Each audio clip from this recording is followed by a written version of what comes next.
So you likely decided to start your own business, to create your own destiny, control your own schedule, and have a better quality of life, which includes also managing your own revenue and income. So let's say you decided to create your own schedule because you're an entrepreneur, and tomorrow morning you sleep in. You take the day off, you go outside to grab the morning paper. As you walk outside, you see a nondescript blue van pull into your neighbor's driveway. Five people jump out wearing blue, nondescript overalls. They go into your neighbor's house. They leave 5 hours later. And then when the van pulls away, the side of the van says Mike's Insulation Services. How likely are you to talk to your neighbor about that product or service? Maybe, maybe not. It's just a blue van. It's insulation. It's in the wall. You really can't see it. It's not a very sexy product. Let's take that same scenario and let's revise it just a little bit. Now, tomorrow morning, you sleep in, you go outside, and a pink painted or tie-dye painted van pulls into your neighbor's driveway. Five people jump out wearing pink or tie-dye painted overalls. They go into your neighbor's house. They leave 5 hours later. And as the van pulls away, the side of the van reads Mike's Insulation Services. Now, how likely are you to talk to your neighbor about that product or service?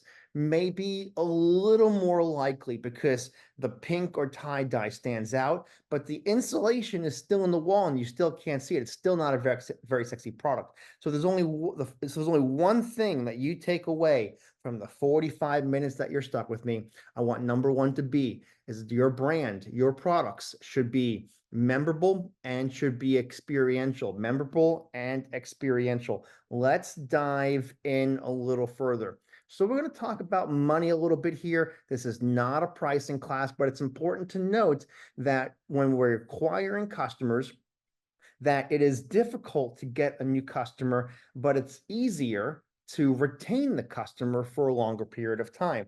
And so where a lot of entrepreneurs go awry in the customer acquisition process is they believe that the customer is solely focused on price, or that is their primary driver as an influence for making a decision.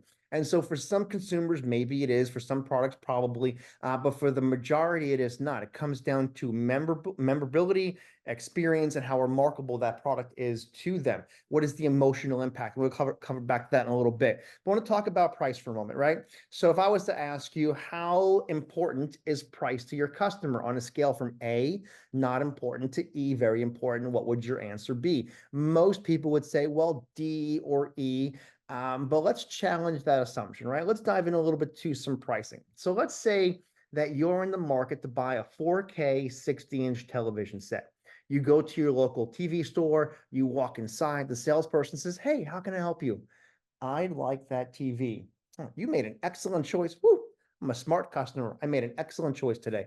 But I have to be honest with you. If you go to our sister store that is 5 miles away, you can get that very same $1,000 TV for $20 less, for $980. All right, who's driving and who's not driving I'm on the wrong side. Who's not driving? Who's driving or who's not driving to buy that TV, right? So it's all personal decision, all personal preference. However, most people would not drive 5 miles to save $20 on $1,000 item. So let's say 2 weeks go by, you love your TV. Now you want to buy a DVD player to go with it. You read Google reviews, talk to your friends, find the perfect DVD player. We go back to that TV store. We walk inside. The salesperson says, hey, welcome back. How can I help you? I like that DVD player. You made an excellent choice. Woo, I'm a smart customer. I feel good. I'm gonna get that DVD player. All right, but I have to be honest with you. If that DVD player at our sister store it's $40 here, but at our sister store it's half off. It's $20. Now, who's driving 5 miles to save $20 on a $40 item? Most people would say, yes, I'm willing to drive 5 miles to save 20 on 40, but we're not willing to drive when it's 20 on 1,000. So consumers will self-report that price is the significant driver towards their decision-making process. However, price is only relevant to what it is next to and what it appears to be attainable. So, for example, If I was to ask you, do you have a $500 stereo in your home? Most people would say no. Some people would say yes. Maybe you love music or you work with audio equipment. By the way, most people don't own a $500 stereo.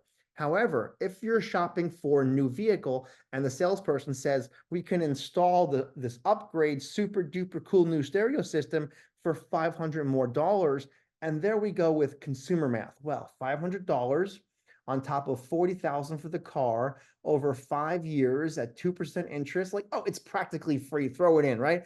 So $500 is a lot of money, but 500 compared to 40,000, not really a big deal. So we're making financial decisions in conjunction with what is around us. Let's dive a little more into pricing. Let's say I was to gift you a coffee mug. Here's a coffee mug. It is for free. What you're probably going to do is you're going to use it every other day. You're going to bang it around, not be gentle with it, put it in the dishwasher and store it on the bottom shelf of your kitchen cabinet. In scenario number two, if I said, here's a coffee mug, it costs $5.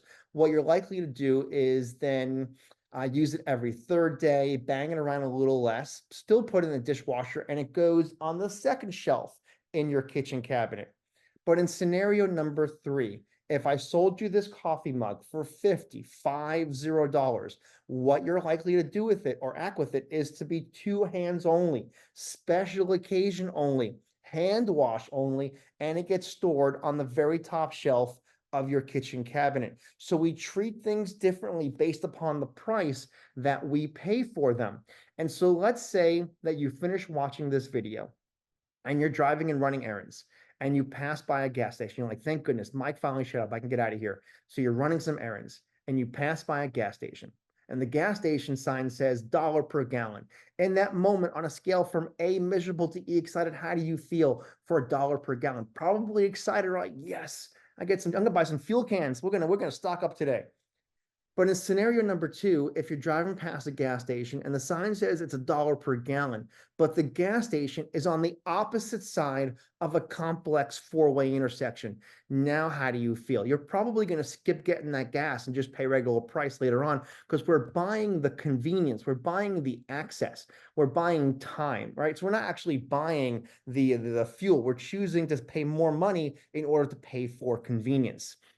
And so that brings us to the definition of a product and service. If you were to read a marketing or management textbook, the definition of a product or service will likely be something like this: tangible or intangible product or service that delivers value or provides value to a customer. That's not wrong. Can't argue that. However, for the purpose of customer acquisition, the definition of a product or service that I want you to use is the emotional impact on the consumer. I'll say it again. The definition of a product or service is the emotional impact on the consumer. And therefore, how do we find that? So we're going to use the 360 product perception framework, or 360 PPF, to identify our emotional impact on the consumer. So we're going to do this together with an example. And I'm going to start by defining what we see on the screen here. So there's 4 concentric circles. The first one here, this is the generic product. The generic product is what we buy. I swipe a credit card, you give me a TV. I swipe a credit card, you give me a pen. That's it. Easy peasy. That's all it is. The second circle is the expected product. So if I buy this pen, what do I expect of it? The third item is the augmented product, meaning that if I buy this pen, what else can I use with this pen that the Mike's Pen Company did not manufacture? Probably paper, a notebook, etc. And then lastly, the potential product. How does this pen have the potential to improve the customer's overall quality of life? Let's dive into this. So we're going to go to the next slide. And now what we're going to do is we're going to workshop this. And I think most people who are watching this at some point in their life have purchased a TV. So we're going to use a TV as an example. We're going to put a 4K 60-inch TV as our generic product. And that's it. We're buying a 4K 60-inch TV. That is the generic product. I swipe my credit card, you give me that TV. I fill out a check, you give me that TV. I give you cash, you give me that. That's all it is. But when you're using this framework for your products and services, I would like you to put into the generic product as close as possible to the exact SKU. So let's say we do sell TVs. The things that we expect of a 4K 60-inch TV might be slightly different than what we expect of a 32-inch weatherproof TV. So let's be as exact as possible into the product. And that's it. That's all I want you to put there. Let's go into the augmented product. So let's go on to the next slide. And now we're, sorry, expected products. The expected product is, what do we expect of that TV? And the most common answer that I receive when facilitating these sessions is, we expect the TV to work, and it damn well better work, right? So we expect that TV to work. We also hear it should have a good picture and good sound. It should be good quality. So we're going to say G quality for good quality. And we expect to have a warranty. Oops, if I could spell warranty, that would be great. And we're going to fill this in about all the things that customers expect, but we're going to find some items that we might overlook. So we also expect it to have a mount or be mountable. We expect it to have HDMI ports.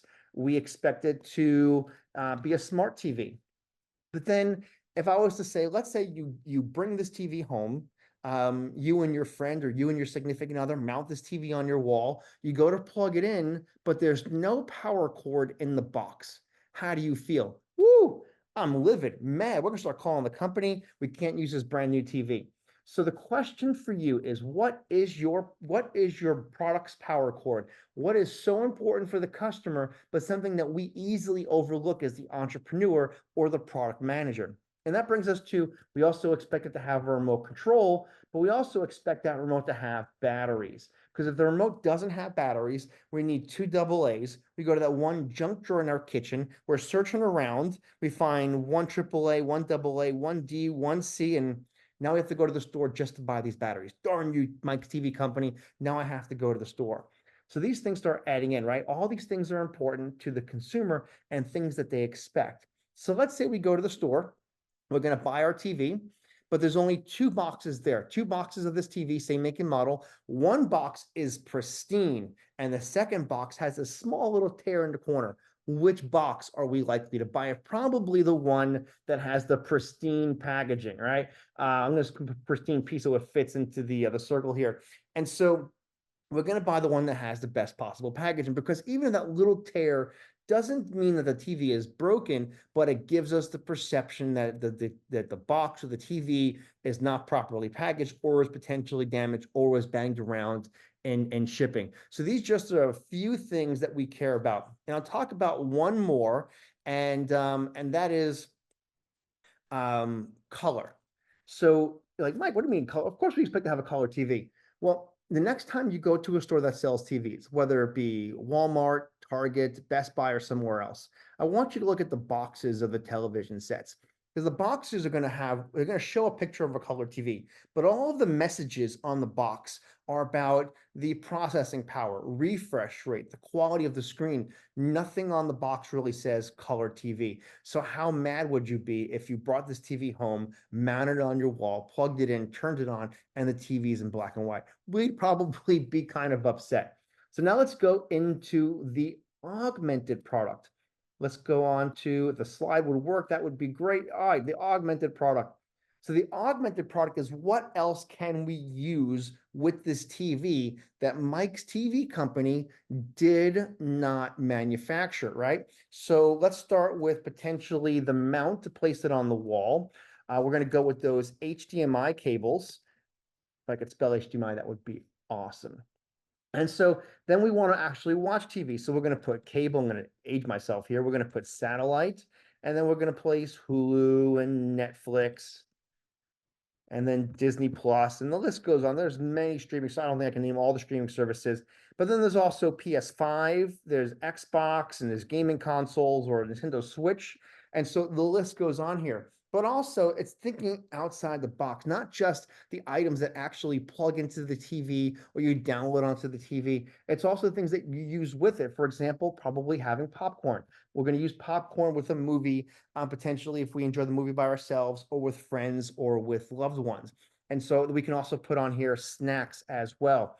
Now, the reason why this is important, we're going to circle back, is that Think about if you're old enough to ever go to a Blockbuster video or a video rental place. Yes, I'm aging myself. Don't judge me.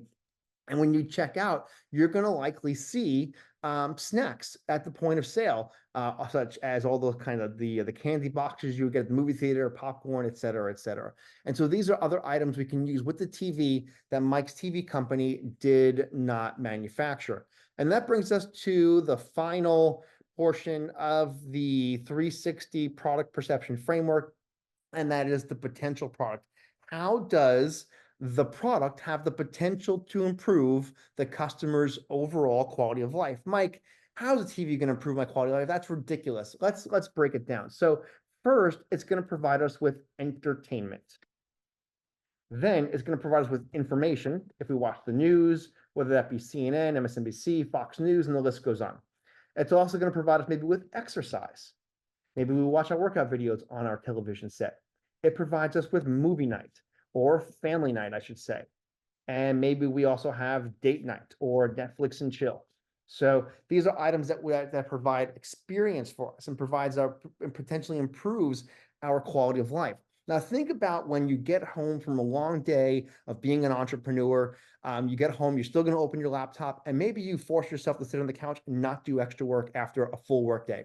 You sit on your couch, you turn on your TV, and you don't say, Netflix, what a really good value for $15 a month. No, we turn on Netflix, we watch our favorite shows, because what you're buying when you watch Netflix is you're buying an escape, right? So you're escaping from, if I could spell escape, that would be great. You're escaping from the reality of day-to-day life. But if you have children, right, what is a TV for you? What's that B word? If you have children, a TV is a babysitter. That is the potential for improving, the customer's quality of life. And I give you this example. Let's say all of us are creating a commercial to sell this TV. We have two options. Option A shows the TV mounted on the wall, crisp, clear color, sports playing, and that's it.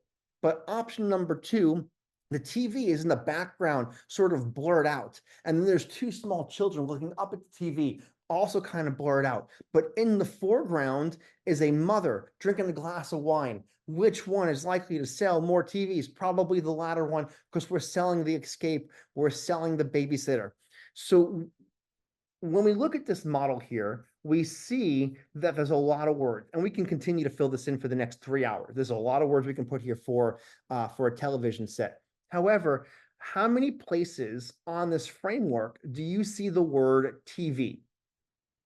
Take a quick look, scan around.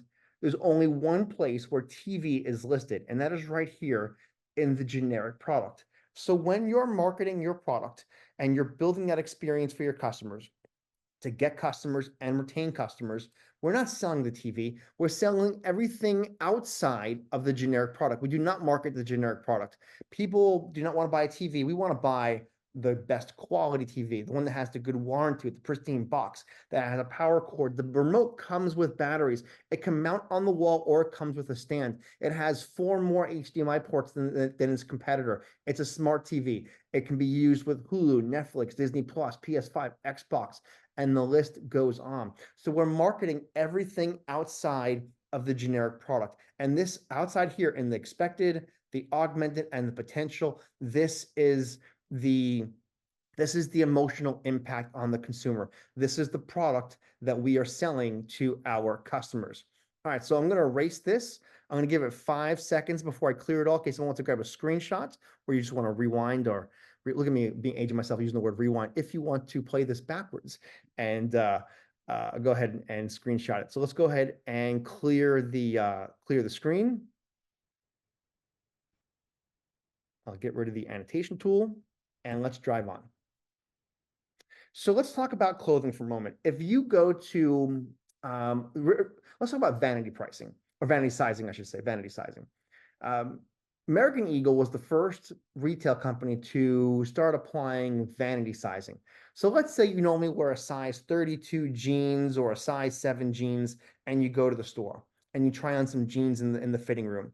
But you don't fit into a size 32 or a size 7. Now you fit into a size 34 or a size 8. How likely are you to buy that pair of jeans? Like, oof, I don't feel so good. I feel like I gained weight, not buying them, right? Let's take that same scenario and let's revise it just a little bit. Now, you normally wear a size 32 or a size 7, you go to the fitting room, but now you fit into a size 30 or a size 6. Now, how likely are you to buy those jeans? Like, heck yes, I'll buy 2 pairs, I'll buy 3 pairs because we feel good. The purpose, the utilitarian purpose of clothing is to provide shelter from the elements. But we don't buy clothing to provide shelter from the elements. We buy clothing because it feels good and it makes us confident. So the emotional impact is confident, is social status. That's what we're potentially buying when we buy clothing. Let's look at jewelry. Some people might buy jewelry because of precious gems or precious metals or gold or silver and whatever it might be. However, the significant majority of us are buying jewelry because of the word love. We're buying it because we want someone else to know that we appreciate them and care about them. And therefore, when love is involved in any purchase, the price the consumer is willing to pay usually increases. So that's a good tip. So that's actually number 2. It's only 2 things that you get from this session with me. I want number 2 to be, if love is involved in the purchase, then therefore the consumer is probably willing to spend more money on that item.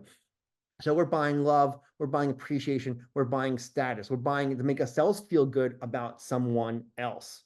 Not every purchase is altruistic. And then let's talk about McDonald's. What are we buying? What is the emotional impact of McDonald's, right? Besides the taste of the salty, greasy French fries, McDonald's is selling several items. Well, number 1 is selling convenience, because you're not going to probably go home and make your own French fries. You might. However, most people are just going to buy them from McDonald's. But the emotional impact from McDonald's is reliability and consistency. If we go to a McDonald's in New York City, a McDonald's in Denver, Colorado, or a McDonald's in Little Rock, Arkansas, that Big Mac, that quarter pounder with cheese is likely to taste the same. We know what we got at one McDonald's is likely to taste similar at another McDonald's. So we're buying consistency and we're buying reliability. We're not buying substance. We're not buying food. We're not buying nutrition. We're buying reliability and consistency. So once we know what we sell as an emotional impact, now we can start using that information in our messaging to acquire customers and, of course, retain customers. So now let's dive into the A-Call Journey Map. The A-Call Journey Map is a 5-step process or 5-stage process of customer acquisition and customer retention. And so let me pause here and talk about customer acquisition and customer retention. I talked a little bit earlier that it is more difficult to get a new customer, but it's easier to retain a customer. When you have a customer, my personal preference as a researcher and a marketer is that I would like you to place as much resources as possible into retaining that customer, because I want you to focus on customer lifetime value, or CLV. There's only 3 things you get from the time that you're stuck with me on this 45-minute session is customer lifetime value. So customer lifetime value is how much money is the customer going to spend with your brand over the course of their lifetime. We want that number to be as large or as high as possible. Let's give you an example. Let's say you like to drink coffee. Of course you do. You're an entrepreneur. You chose to leave a 40-hour-a-week job to work 80 hours. That's okay. I did it too. High five, right? Let's make it happen. So you like to drink coffee. And your coffee from your favorite coffee shop costs $5. You go there each day on the way to work. $5 multiplied by 5 days a week. Your weekly coffee budget is $25.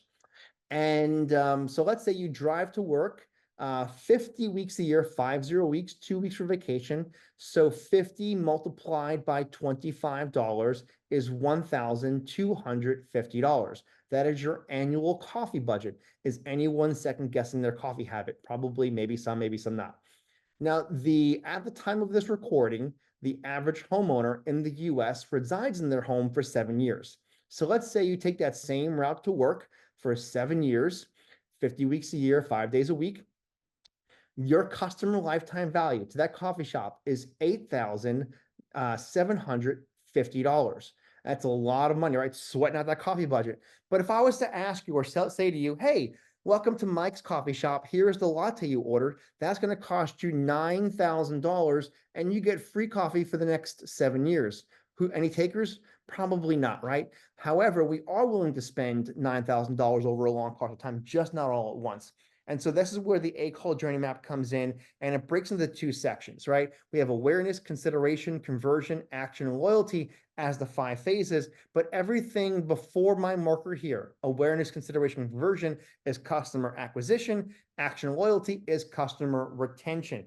For now, I don't want you to focus on the touch points. We'll come to this on the very next slide. Let's start breaking down the A-call journey map. So the awareness phase is two potential scenarios. One, the customer identifies they have a challenge. They're aware of a problem they might have. They're not ready to solve it. They just know they have a problem. Um, or they start hearing about a brand. They have a first impression of a brand. They really don't know what it does. They don't really understand the value. They're not ready to buy. They just aware it exists, right? That is that we just heard of the brand or we know we have a challenge. The consideration phase is when the consumer starts to weigh their options. They're researching one competitor compared to another, compared to yours. And keep in mind that doing nothing at all is also an option as well. And for many entrepreneurs, I know many young entrepreneurs like to say that everyone is our customer. Not everyone's going to be your customer, and that's okay. So we want these touch points to match who our target audience is. So to get over the stigma that everyone is our customer, let's play a little game. If I ask you, which do you prefer, Coke or Pepsi? Okay, you're probably going to choose one or the other, or maybe neither. If I was to say Chevy or Ford, which would you choose? Let's go a little more divisive. If I was to say Apple or Android, now we're getting divisive, we're getting political. And so which one would you choose? Now, these are 6 popular brands that are, well-growing brands, well-established. They have a lot of market share, but yet not everyone's going to buy from them, and that's okay. So in the research phase, the consumer is weighing between options, their alternatives, and also doing nothing as an option as well. Then we go to the conversion phase. The conversion phase is when the customer is willing to purchase. They're willing to buy, willing to swipe that credit card because they potentially trust the brand to solve that challenge, or they accept that that brand has the emotional impact that they are potentially, they're not going to admit that, but their mind's going to process emotional impact and they like it, and it gives us a bias towards what we might want to buy or consume as a customer. And that is the customer acquisition portion, new customers. Now, things to consider here is that let's talk just in averages for industry. When it comes to CPGs or consumer packaged goods, typically 9 to 13 touch points before the customer is willing to trust that brand. When it comes to services, typically 17 to 22 touch points before that customer is willing to trust that brand. That's a lot of touch points. We'll talk about touch points on the next slide, but know that we have a lot to get to here. Then we have the action and loyalty. For me, I prefer putting resources into the action and loyalty phases over the prior 3 because we can continue to have a higher customer lifetime value and earn more revenue over a longer period of time when we focus on action and loyalty. So the action phase is when the customer is using the product. When the customer buys a product, they might use it in a different way than we intended. So for example, let's talk about Flickr.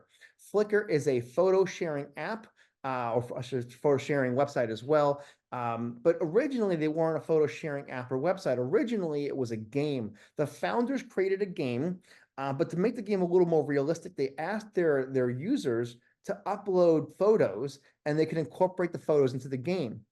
And people did that, but they didn't upload photos because they can use it with the game. They upload photos because it was an easy way to share photos with other people. And therefore, Flickr identified how their customers were using their service or product, and then they pivoted and then now created a photo sharing app. And then that photo sharing app, Flickr, was acquired by Yahoo. The founders of Flickr, after it was acquired by Yahoo, went back to building a game. They just enjoy building games. They go back to building a game, and the game isn't going so well. But what they identify is that their internal processes, their internal communication tool, that what they use to build Flickr and now building the current game is the item that has a lot of value. So they pivoted, got rid of the game, and they started selling that internal communication tool, otherwise known as Slack. And then Slack was acquired by Salesforce. So just because you have one item doesn't mean the consumer is going to use it as the as the brand or the entrepreneur intends. So understanding how the customer uses it and then giving them more tips and tools on how to use it in other ways. If the consumer buys item A, we can communicate with the customer and inform them on other ways to get more value out of that item. Because the more the customer uses the item, the more likely they are to come back and spend more money over a long period of time, and it extends our customer lifetime value. So it's getting the customer to use the product over a long period of time. And that brings us into loyalty. It's a great segue. Loyalty is going to be loyalty rewards programs, getting access to new customers, keeping that person loyal for a long period of time, and incentivizing the customer to come back. So for example, the simplest form would be the punch card, buy 9 sandwiches, get 1 free, and that's perfectly okay. But gamifying the process is a great way to get the customer to come back. Consumers, we love fictitious currency. As we come to the final slide, now let's incorporate the touch points into the ACOL journey map. So down here at the bottom, we have 6 touch points for awareness, 6 touch points for consideration, 4 for conversion, 5 for action, and 4 for loyalty. Those numbers are arbitrary. They're just here for an example.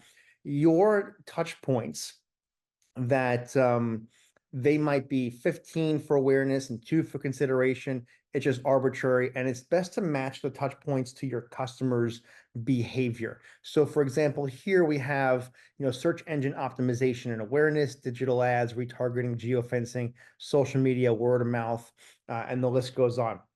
So it's best to identify where your customers go, how they behave, and then incorporate touch points into their behavior. For example, it is easier to move the customer it is easier to move the product to the customer than it is to move the customer to the product. The customer is not likely to go out of their way. So if we reference the gas station example from earlier, where it was $1 per gallon, we're probably going to get some. But if it's $1 per gallon and the gas station's on the opposite side of a 4-way intersection, we as the consumer are probably not going to go out of our way. So then building in a touch point that matches the behavior of where they go and what the consumer does. So I want to talk through, there's countless marketing touch points. I'm not able to, won't talk through all of them. However, I want to talk through a few touch points specifically here that are easy to use and also bridge the gap between touch points. So remember, it's 9 to 13 touch points to convert for a CPG or consumer packaged good, and then 17 to 22 points is the goal to convert for a service. So those touch points need to fit in between here. Now that's a lot of touch points, but ways to make kind of shortcuts. The first one is going to be retargeting, as shown here in consideration. Now your retargeting might be an awareness. Retargeting is when, let's say you're interested in buying a shirt, a pair of shoes, or a tie, and you Google shirt, shoes, or tie. But then what are you going to see on the internet for the next 5 days? Shirt, shoes, or tie. That would be retargeting ads. And you can set those up through several different softwares. Google Smart Ads is probably the most advantageous way to go to set those up. And what I love about retargeting ads is that it gives a touch point for a low cost. So for example, a retargeting ad is because someone already came to your website and now you're retargeting with the product or the brand that you want them to buy that they visited. So it's cost effective. The ads are pay-per-click or PPC, meaning that you only pay for the ad when the customer clicks on them. Most customers don't click on those ads. So you're getting touch points for potentially low cost, no cost. Excuse me. Then let's go over to geofencing. Geofencing is a great way to target your customer in conjunction with their own behavior. If you know the customer is shopping at a specific store where your product is available for sale, then you can geofence that store, meaning put an invisible line around it. And then anytime a consumer walks into that store, and they'll receive ads for that product on their excuse me, on their device. Now, there's a couple rules when it comes to geofencing, that the person must be in the geofence for at least 5 minutes and must be traveling slower than 35 miles per hour. So we can't just really geofence the interstate and capture all the cars that drive by. And the third that I want to touch on is right here is email marketing. Email marketing is a great way to get access to the customers' once they've visited their website. So we get people to visit the website. That's touch point number one. They bounce because they're not interested. They get a referral from a friend, touch point number two. They come back to the website, touch point number three. They're getting retargeting ads now, touch points number 4, 5, 6, and 7. They revisit the website. And now a pop-up comes up and says, subscribe to a newsletter for 10% off your next purchase. So now we subscribe, and now we get a welcome email, touch point number, I think we're at 11. I lost count. But then you get emails, twice a week for the next 2 weeks. It's 13, 14, 15 touch points, and potentially now the consumer is willing to buy. But why email marketing is great in the customer acquisition process is because the way we engage, when we wake up, our alarm clock goes off, we reach off to our side, we grab our phone, our eyes are squinting, we can't see, and we're scrolling. But we stay subscribed to emails because of the potential of what that email might give to us in the future. Because we might get that buy one, get one, or that deal, or we know a discount or an opportunity might come up in the near future. And people will unsubscribe, and that's okay. A healthy unsubscribe rate is 0.5% or lower per email campaign. And so each of these are just generic touch points. You can create other touch points into your ACall journey map that may not be on here. For example, abandoned cart email. About 67% of items placed into a digital shopping cart are abandoned. So if something is abandoned, the person receives an email the next day or within X number of hours stating, hey, you forgot something. And that helps the conversions to get the person to be a customer and then potentially return in the future. But when building these touch points, it's also important about the messaging in those touch points. The messaging in the touch points should be consistent for the brand. So for example, the messaging the consumer receives from search engine optimization, the messaging they receive from retargeting ads, the messaging they receive from email should all be consistent within the brand. So therefore we build trust, because if we start seeing things that are inconsistent in that brand process, we're likely not to buy. For example, let's say you've gone through these touch points, you're a customer, you're about to purchase, you get to the point of sale page on a website to buy this product, and you're ready to buy, ready to have it shipped to you. However, as you're going to check out, the Visa, MasterCard, and American Express logos on the point of sale page look sort of blurry. Like, that looks kind of sus, right? Not sure I should really give my credit card information to this website, and then we bounce. So having consistency throughout the entire brand, to give them the perception that we are reliable and trustworthy. And as we go through, you'll see these different touch points. Now, as we get to action and loyalty, you'll see this community-based review or feedback-based touch points, and then also adding on incentives. So in the action and loyalty phase, it's important to encourage the consumer to use the product in other ways than the primary way they intended. For example, let's talk about Campbell's Soup. Campbell's Soup, or Campbell's as a company, created the recipe for green bean casserole. Well, the base ingredient in green bean casserole is cream of mushroom soup, which is made by Campbell's. You can get it from other brands as well. However, if you really enjoyed cream of mushroom soup, how many days in a row would you eat this before you said, oh, I'm tired of this, I want to eat something else? It would probably be only a few days. So the recipe for green bean casserole calls for cream mushroom soup as the base. And so each year around the holidays, November, December, many people are buying the soup to make this meal for their families. And so now it is annual recurring revenue. Another one is going to be, let's talk about the holidays and Mariah Carey. Right? Mariah Carey and other artists may not create holiday songs because they love the holidays. They do it because it is a revenue generating activity. It is recurring annual revenue. And so each year around November, when Mariah comes out of her hibernation, we know it's the holiday time and she makes a lot of money, goes back into hibernation in January, and that's okay. That works for her. It is recurring revenue. So understanding how customers use the product and then build the touch points around that. And then lastly, going into loyalty, building those incentives, those loyalty rewards programs. Most point of sale systems will have an integration for loyalty rewards. It doesn't, I would suggest at an early stage in business, try not to make anything too complex, just make it in a way where someone gets rewarded for coming back as a customer. But the reward should be financially advantageous for both the customer and both the business as well. We don't want to lose money when retaining that customer. And of course, customers are going to ask for discounts. I'll leave with this, that, do not discount, do not discount, do not discount. If you're going to discount in customer acquisition, go back to the thought process earlier about money, and that not all purchases are decided on money. So if you're going to discount with only two rules. One, seasonality. You potentially have excess inventory from the prior season, and you have to push it out because you have one of your metrics is revenue per square foot. So therefore, discount the older inventory and then gamify the process. If the customer typically buys two widgets and you want to sell more, then give the customer a discount when they say they buy four, get one free, right? So you're incentivizing them to buy more than what they usually would, and they get that one additionally free at the end. All right, I'm Michael Barbera. This has been customer acquisition. At the end of the day, I am cheering you on. I'm a fan, and I look forward to seeing your business grow and expand.